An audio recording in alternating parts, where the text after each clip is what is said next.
Bible Study Guide, third quarter of 2026, 1st and 2nd Corinthians, Lesson 1, Paul's Ministry in Corinth. Memory text of the week. One night the Lord said to Paul in a vision, "Do not be afraid, but speak and do not be silent, for I am with you, and no one will lay a hand on you to harm you, for there are many in this city who are my people." Acts 18, verses 9 and 10, NRSV. Sunday, June 28th.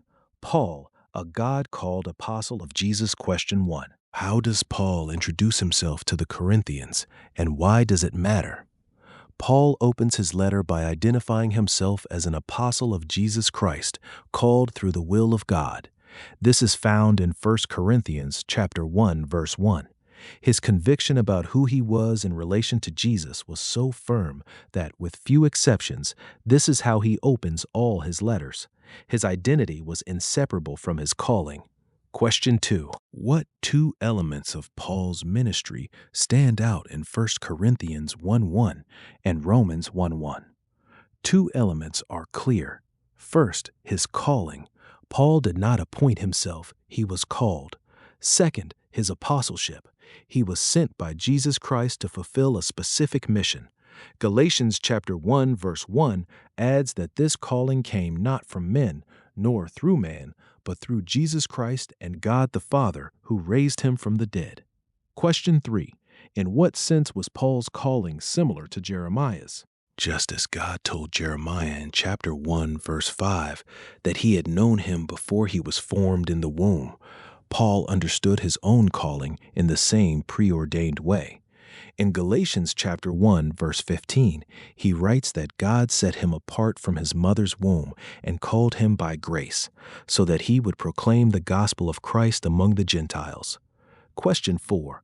What role did the resurrection play in Paul's apostleship? In 1 Corinthians chapter 15, verse 8, Paul includes himself among those to whom the risen Christ appeared.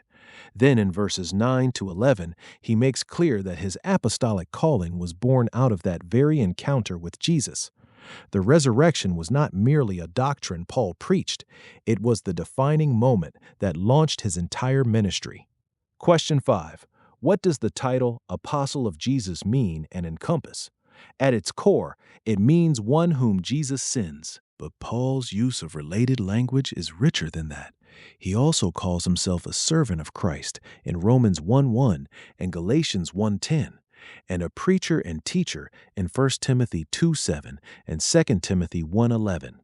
Whether preaching or teaching, Christ was always at the center. To be an apostle of Jesus was to be wholly defined by one's relationship to him. Question 6.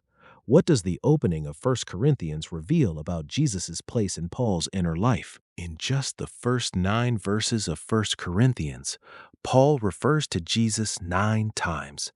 That is no accident of style. It is an overflow of the heart. Paul's thoughts and feelings were so saturated with the presence of Jesus that he could not stop thinking or talking about him. He longed for the same Christ-centeredness in the Corinthian believers, lives so shaped by Jesus that everything else would be measured against that one glorious reference point. Question 7. What personal challenge does this lesson leave with each of us? Paul was called to be an apostle, but every believer has a calling. The lesson asks us directly, what is your calling, and how do you know it is yours? If you are not yet sure, the invitation is simple and open. Go to God right now and ask Him to show you the work He chose you to do before you were even born. May the light of you and keep you safe. Amen.